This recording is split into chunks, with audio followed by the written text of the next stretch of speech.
people tend to think if it happened before, that is what is required for it to happen again.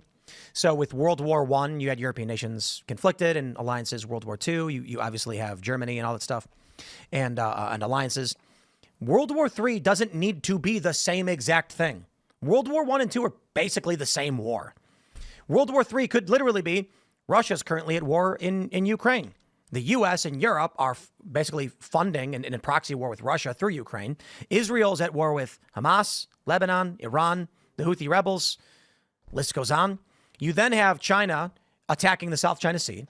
World War III could literally just, at one point, we go, hey, I think at this point, with 6, 7 active wars, the world is at war. And then the question is, who is supporting who?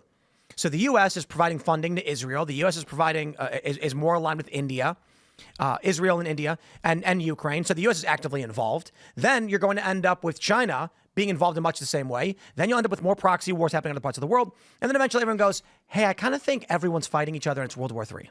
You know, it was Joel Berry, and I'm going to read it now, put out a good tweet that reminded me of this. He goes, is it a coincidence that Pakistan, a close ally of China, went to war with India just a couple weeks after America elected to move our Chinese manufacturing to India? Like, China definitely has their hands in all this. China absolutely has their hands. And then if you follow the Chinese propaganda accounts, state propaganda accounts on X, they've already been tweeting that they're supporting Pakistan. Yep. So you know, in World War II, for instance, you had the North African Front. I could be wrong about this, but I'm pretty sure Germany and Japan never actually physically interacted with each other. Japan was the other side of the planet. Right. Germany was occupied in Europe. If we had a World War III, it doesn't have to be a catalyst event where one country does one thing, resulting in every country going to arms. It could literally just be, I mean, at this point, we've got India, Pakistan, Russia, Ukraine, and the Israeli conflicts. If China escalates in the South China Sea, we could be dealing with 4 different regions erupting in war. Mm-hmm.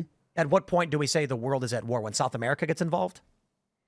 It's really when one of the major powers is like, you know, if France was at war, we were at war. You know, we are, though.